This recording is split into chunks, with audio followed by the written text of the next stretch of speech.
दोस्तों 26 जून को जो आपका एग्जाम हुआ है उसके मैट पेपर का पूरा सोल्यूशन आज की इस वीडियो में करवाने वाला हूं, इसलिए वीडियो को शुरू से अंत तक देखना। अगर आप चैनल पर नए हो तो चैनल को सब्सक्राइब एंड बेल आइकन को प्रेस कर लें। तो चलिए आज की इस वीडियो को शुरू करते हैं। दोस्तों प्रश्न 1 से 10 दिए गए थे जिसमें आपको अगला पद ज्ञात करना था। क्वेश्चन नंबर 1, 3 का स्क्वायर करते हैं तो 9 आता है, 9 का स्क्वायर करते हैं तो 81 आता है। ऑप्शन नंबर 2 हमारा सही आंसर होगा।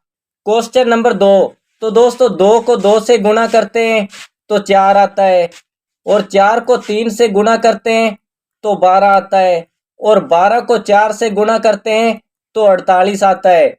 तो दोस्तों ऑप्शन नंबर 3 हमारा सही आंसर होगा। तो चलिए दोस्तों नेक्स्ट क्वेश्चन को देखते हैं। क्वेश्चन नंबर 3, तो दोस्तों 3 और 9 में कितने का अंतर है? 6 का। 9 और 15 में कितने का अंतर है? 6 का। 15 और 21 में कितने का अंतर है? 6 का। तो दोस्तों आगे हम 21 में 6 जोड़ेंगे तो 27 आता है, यानी इनमें भी 6 का अंतर होना चाहिए, इसलिए ऑप्शन नंबर 3 हमारा सही आंसर होगा। क्वेश्चन नंबर 4, तो दोस्तों मैंने आपको बताया था कि अगर आपको इस तरह के क्वेश्चन नजर आए तो आपको सभी अंकों को गिनना है। जैसे दोस्तों 1, 2, 3, 4, 5, 6, 7, 8, 9, 10, 11, 12, 13, 14, 15, 16, यानी दोस्तों 16 अक्षर आए हैं, और 16 के अंदर 2 का भाग जाता है या 4 का भाग जाता है। या तो दोस्तों 2 के जोड़े बनाएंगे या 4 के जोड़े बनाएंगे। तो चलिए दोस्तों इसका सोल्यूशन करते हैं। तो दोस्तों इसका सही आंसर होगा ऑप्शन नंबर 2। तो चलिए दोस्तों इसका सोल्यूशन करते हैं। यहाँ पे जे, फिर यहाँ पे पी, और फिर यहाँ पे पी। तो दोस्तों यहाँ पे बढ़ रहा है RP JP और PJRR, RPJP PJRR। तो दोस्तों यह रिपीट हो रहा है, इसलिए यह हमारा सही आंसर है। तो चलिए दोस्तों क्वेश्चन नंबर 5 को देखते हैं। तो दोस्तों यहाँ पर M आएगा, और फिर दोस्तों M आएगा, और दोस्तों उसके बाद N आएगा, और दोस्तों उसके बाद M आएगा। तो दोस्तों पहले हम गिनते हैं अक्षर। तो दोस्तों इस श्रेणी में टोटल अक्षर 16 हैं, यानी या तो 2 के जोड़े बनेंगे या 4 के बनेंगे। तो दोस्तों MNNP, और फिर दोस्तों MNNP, और फिर दोस्तों MNNP और MNNP, यानी दोस्तों रिपीट हो रहा है, इसलिए सही आंसर ऑप्शन नंबर 1 होगा। क्वेश्चन नंबर 6, तो दोस्तों H 8 नंबर पर आता है, L 12 नंबर पर आता है। तो दोस्तों यहाँ पे 4 का अंतर है, 8 में 4 जोड़े 12, और 12 में 4 जोड़ेंगे तो 16 आएगा, और 16 में 4 जोड़ते हैं तो 20 आता है, और 20 पर आता है T, और दोस्तों 16 नंबर पर आता है P। तो दोस्तों इसी तरह से E आता है 5 नंबर पर, और G आता है 7 नंबर पर। तो दोस्तों इसमें अंतर है 2 का, और 7 में 2 जोड़ते हैं तो 9 आता है, और 9 में 2 जोड़ते हैं तो 11 आता है, और 11 पर आता है K, इसलिए यह सही है। और 9 नंबर पर आता है I, यानी पहले P आया था और उसके बाद I। और दोस्तों J आता है 10 पर, और दोस्तों N आता है 14 पर, यानी 4 का अंतर है, और आगे आने वाली संख्या 18 होगी, और 18 पर आता है R, यानी PIR। तो दोस्तों अगर आपको चेक करना है कि यह सही है या गलत है, तो R के बाद 4 अक्षर जोड़ते हैं तो 22 आता है, और 22 में 22 नंबर पर आता है V। तो ऑप्शन नंबर 2 हमारा सही आंसर होगा। क्वेश्चन नंबर 7, तो दोस्तों पहले है CD, फिर E को छोड़कर FGH, फिर I को छोड़कर JKLM। तो दोस्तों यहाँ पर E को छोड़ दिया और यहाँ पर I को छोड़ दिया, यानी M को बाद N को छोड़ देते हैं, और फिर आता है OPQRST, यानी ऑप्शन नंबर 4 हमारा सही आंसर होगा। क्वेश्चन नंबर 8, तो दोस्तों पहले A, फिर AB, फिर ABC, यानी आगे आने वाली संख्या होगी ABCD। ऑप्शन नंबर 2 हमारा सही आंसर है। तो दोस्तों इसमें विपरीत शब्द दिए गए हैं। जैसे दोस्तों यहाँ पे A आता है तो लास्ट में आता है Z, यहाँ पे B आता है तो यहाँ पे आएगा Y, और दोस्तों यहाँ पे C आता है, यहाँ पे आएगा X। इसी तरह से दोस्तों B के अपोजिट होगा Y, और C के अपोजिट होगा X, और दोस्तों D के अपोजिट आता है W, यानी होगा W। ऑप्शन नंबर 2 हमारा सही। क्वेश्चन नंबर 10, तो दोस्तों ABCD यानी पहले आएगा D। तो दोस्तों Z से पहले आता है Y से पहले आता है X और X के पहले आएगा दोस्तों W। तो दोस्तों यहाँ पे P के बाद आता है Q के बाद आता है R के बाद आएगा S। तो दोस्तों यहाँ पर K से पहले आता है J से पहले आता है I और I से पहले आता है दोस्तों H। ऑप्शन नंबर 4 हमारा सही आंसर होगा। प्रश्न 11 से 20, निम्नलिखित प्रश्नों को बीजजातीय पद ज्ञात कीजिए। तो दोस्तों इसमें आपको क्या करना था कि इसमें 4 ऑप्शन दिए गए हैं, उनमें से 3 ऑप्शन एक दूसरे से संबंधित हैं और एक ऑप्शन उनमें से अलग है, उसे हमें ज्ञात करना था। तो चलिए दोस्तों क्वेश्चन नंबर 11 को देखते हैं। तो दोस्तों चावल खरीफ की फसल है, मक्का भी खरीफ की फसल है और गेहूं भी खरीफ की फसल है। लेकिन दोस्तों जो तिल है वो रवि की फसल है, यानी दोस्तों सभी तिलहन फसल रवि की होती है। तो ऑप्शन नंबर 4 हमारा सही आंसर होगा। क्वेश्चन नंबर 12, हर्ष, आनंद, उल्लास, उदास। दोस्तों यह तीनों खुशी से रिलेटेड है, लेकिन दोस्तों ऑप्शन नंबर 4 दुख से रिलेटेड है, इसलिए ऑप्शन नंबर 4 हमारा सही आंसर होगा। क्वेश्चन नंबर 13, तो दोस्तों लोहा, चांदी, तांबा धातु है, लेकिन दोस्तों जो पित्तल है वो ए धातु है, इसलिए ऑप्शन नंबर 3 हमारा सही आंसर होगा। क्वेश्चन नंबर 14, तो दोस्तों जो फरवरी है वो 28 दिन होते हैं फरवरी में, और अप्रैल में 30 दिन होते हैं, नवंबर में 30 दिन होते हैं और जून में 30 दिन होते हैं। दोस्तों इनमें दिन समान है, लेकिन दोस्तों यह अलग है, ऑप्शन नंबर 1 हमारा सही आंसर होगा।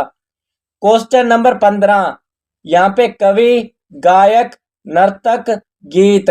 दोस्तों जो गायक है उससे व्यक्ति का पता चलता है और कवि है उससे भी व्यक्ति का पता चलता है, और दोस्तों जो नर्तक है उससे भी व्यक्ति का पता चलता है। लेकिन दोस्तों जो गीत है, गीत उससे व्यक्ति का पता नहीं चलता, इसलिए ऑप्शन नंबर 4 हमारा सही आंसर होगा।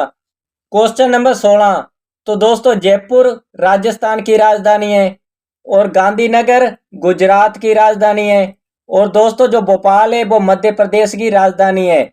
लेकिन दोस्तों जो चित्तौड़गढ़ है वो किसी की राजधानी नहीं है, वह एक जिला है जो कि राजस्थान का है, इसलिए ऑप्शन नंबर 3 हमारा सही आंसर होगा। क्वेश्चन नंबर 17, तो दोस्तों इसमें एक अक्षर का गैप, इसमें एक अक्षर का गैप, इसमें एक अक्षर का गैप और इसमें भी एक अक्षर का गैप, और दोस्तों इनमें देखें तो एक अक्षर का गैप और इसमें भी एक अक्षर का गैप, लेकिन दोस्तों ऑप्शन नंबर 4 में कोई गैप नहीं है।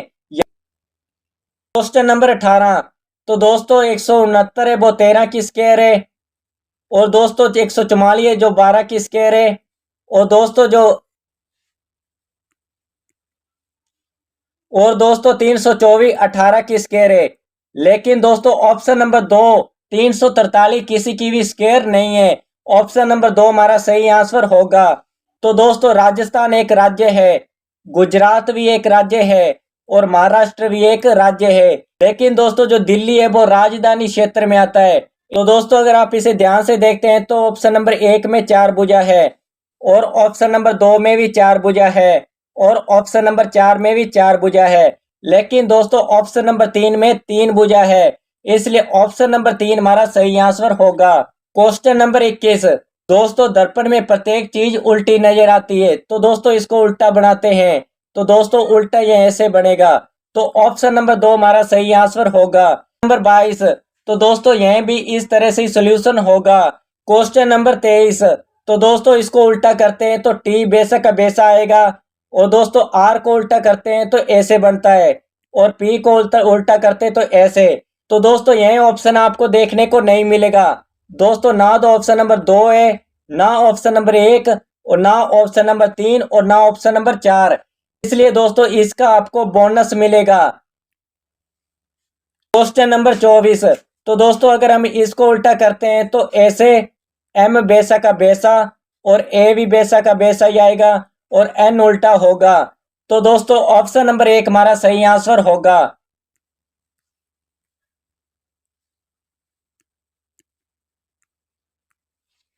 इसी तरह से दोस्तों क्वेश्चन नंबर 25 का आंसर है ऑप्शन नंबर 2।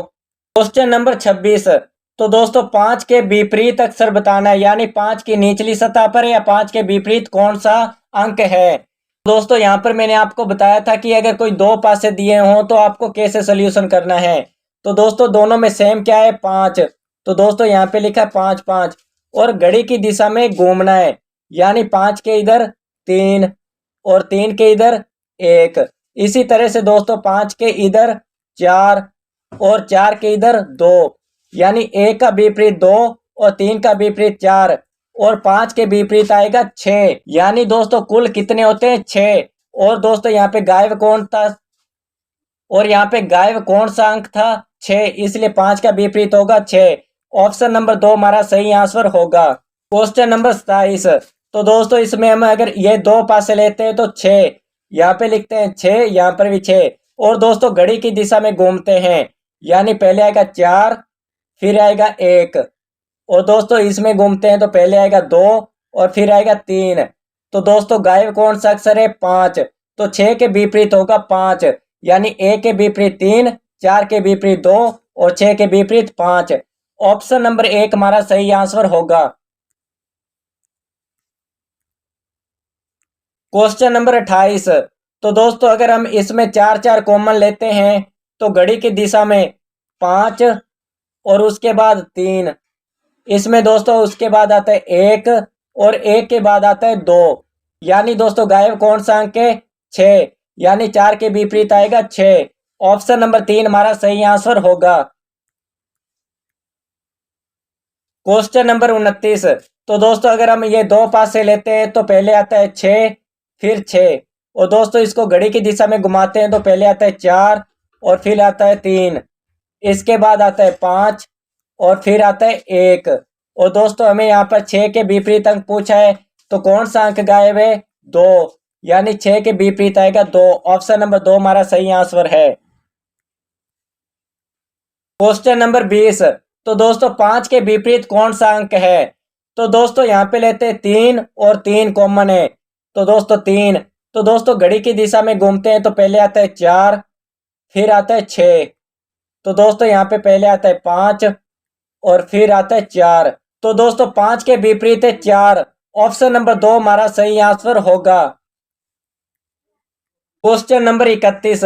तो दोस्तों इस क्वेश्चन में भी मिस्टेक है, तो दोस्तों यहाँ पे कैसे है वो आगे क्वेश्चन सोल्यूशन करने पर बताता हूँ। तो दोस्तों यहाँ पे कितने वर्ग बन रहे हैं। दोस्तों वर्ग की बात करें तो यहाँ पे केवल 2 वर्ग बन रहे हैं, यानी इसका आंसर होना चाहिए 2। तो दोस्तों अगर आपको पूछे कि इसमें आयत कितने बन रहे हैं, तो दोस्तों मैं बताता हूँ। पहले ये 1 फिर यहाँ पे 1 2 3, तो दोस्तों अंदर की साइड बन रहे हैं 3। तो दोस्तों अंदर की साइड 3 बन रहे हैं तो बाहर की साइड भी 3 बनेंगे, और 3 कितने होते हैं, 6। तो दोस्तों इस तरह से ऑप्शन नंबर 2 हमारा सही आंसर होगा।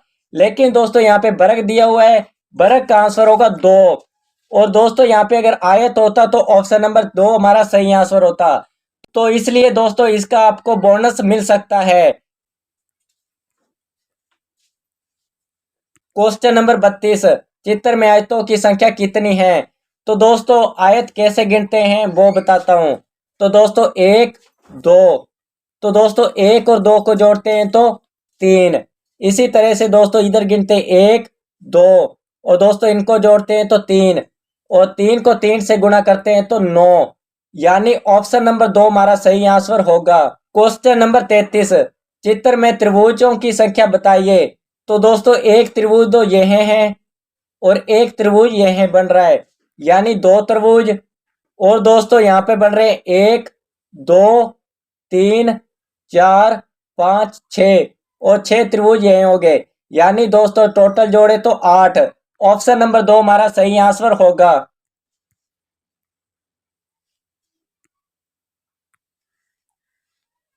ज्यामितीय चित्र में कुल कितने चतुर्भुज है। तो दोस्तों इसको भी आपको वैसे ही गिनना है, जैसे दोस्तों 1 2 3, इनको जोड़ते हैं तो 6 आता है। ऑप्शन नंबर 3 हमारा सही आंसर होगा। Question number 35। चित्र में आयतों की कुल संख्या क्या होगी। तो दोस्तों इसको कैसे गिनना है, 1 2 3, तो दोस्तों इनको जोड़ते हैं तो 6 आता है। यहाँ पे दोस्तों 1 2 3 इनको जोड़ते हैं तो 6 आता है। 6 को 6 पर होगा।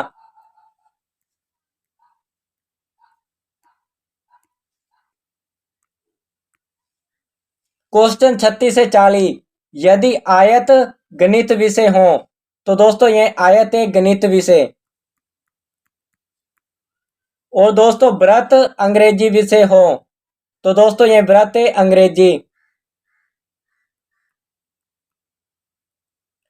त्रिभुज हिंदी विषय हो, तो दोस्तों त्रिभुज है हिंदी। तो दोस्तों अंक पास हुए छात्रों की संख्या है, निम्न प्रश्नों के उत्तर दीजिए। तो दोस्तों नीचे प्रश्न दिए गए हैं, उनके उत्तर देने हैं। क्वेश्चन नंबर 36, ऐसे कितने छात्र हैं जो सभी विषय में उत्तीर्ण हैं? तो दोस्तों जो 6 है वो व्रत में भी आता है, त्रिभुज में भी आता है और आयत में भी आता है, इसलिए ऑप्शन नंबर 4 हमारा सही आंसर होगा। क्वेश्चन नंबर 37, ऐसे कितने छात्र हैं जो केवल हिंदी विषय में उत्तीर्ण हैं? तो दोस्तों हिंदी दर्शाता है त्रिभुज, तो दोस्तों यहाँ पे आता है 16। 16 ना तो आयत में आता है ना व्रत में आता है, इसलिए दोस्तों यह केवल हिंदी में है, इसलिए ऑप्शन नंबर 2 हमारा सही आंसर होगा। क्वेश्चन नंबर 38, ऐसे कितने छात्र हैं जो केवल अंग्रेजी और गणित दोनों विषय में उत्तीर्ण हुए हैं? तो दोस्तों अंग्रेजी व्रत में है और गणित मैथ में है। तो दोस्तों यहाँ पे 3 को देखते हैं तो यह आयत में भी आता है यानी मैथ में, और दोस्तों यहाँ पे देखते हैं तो यहाँ पे व्रत में भी आता है यानी अंग्रेजी में भी। क्वेश्चन नंबर 39, ऐसे कितने छात्र हैं जो अंग्रेजी और हिंदी दोनों में उत्तीर्ण हैं? तो दोस्तों अंग्रेजी तो व्रत को दर्शाता है और हिंदी त्रिभुज को दर्शाता है। तो दोस्तों यहाँ पे 2 देखते हैं तो त्रिभुज में भी है और व्रत में भी है, यानी हिंदी और अंग्रेजी दोनों में उत्तीर्ण हुए हैं, तो ऑप्शन नंबर 1 हमारा सही आंसर होगा। क्वेश्चन नंबर 40, ऐसे कितने छात्र हैं जो केवल गणित में उत्तीर्ण हुए हैं? तो दोस्तों अगर आप 13 को देखते हैं तो यह है आयत में है केवल, ना तो यह त्रिभुज में है ना व्रत में है, यानी आयत दर्शाता है मैथ को और केवल मैथ में 13, यानी ऑप्शन नंबर 2 हमारा सही आंसर होगा।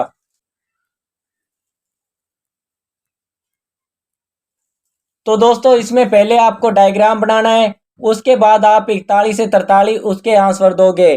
तो चलिए दोस्तों इसका डायग्राम बनाते हैं। तो दोस्तों डायग्राम बनाने से पहले आपको देखना है कि व्रत के बारे में बात हो रही है, तो व्रत, तो दोस्तों कितने सदस्य हैं? 7। तो दोस्तों 1 2 3 4 5 6 7। तो दोस्तों सबसे पहले किसके बारे में बात हो रही है? वी एस के बाईं ओर से दूसरे स्थान पर है।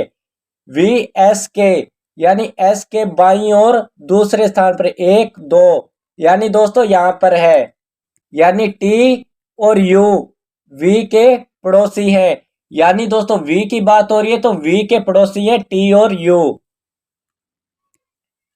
3 को देखते हैं तो एस आर और टी का पड़ोसी नहीं, तो दोस्तों एस टी का तो पड़ोसी नहीं है लेकिन आर का भी पड़ोसी नहीं है, इसलिए इसको यहां पर नहीं बैठाएंगे।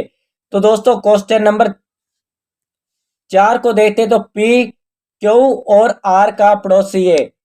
पी क्यू और आर दोनों का पड़ोसी है पी, तो दोस्तों यह डायग्राम बनेगा।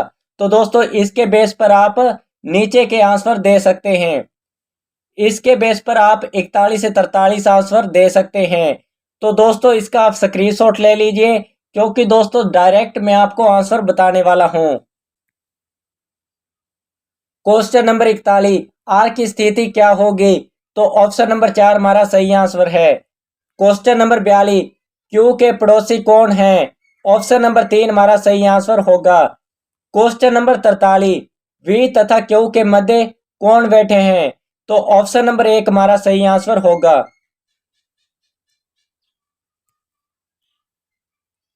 क्वेश्चन नंबर 44, पीयूष रेखा का भाई है। पीयूष रेखा का भाई है, दोस्तों भाई के लिए कोमा का यूज करेंगे, और पीयूष भाई है रेखा का भाई, मतलब कि इसका जेंडर मेल होगा, प्लस लगाते हैं। और रेखा आनंदी की बेटी है, और दोस्तों रेखा है वो आनंदी ए आनंदी की बेटी है, यानी इसका माइनस। और दोस्तों आनंदी बासु की पत्नी है। तो दोस्तों आनंदी बासु की पत्नी है। तो बासु पीयूष का क्या लगता है? तो दोस्तों ये बासु है वो पीयूष का क्या लगेगा? पिता। तो ऑप्शन नंबर 1 हमारा सही आंसर होगा। क्वेश्चन नंबर 45, बी सी का पिता है। तो दोस्तों जो बी है वो सी का पिता है और दोस्तों सी बी का पुत्र नहीं है। तो दोस्तों जो सी है वो पुत्र तो नहीं है, तो पुत्र नहीं है तो पुत्री होगी।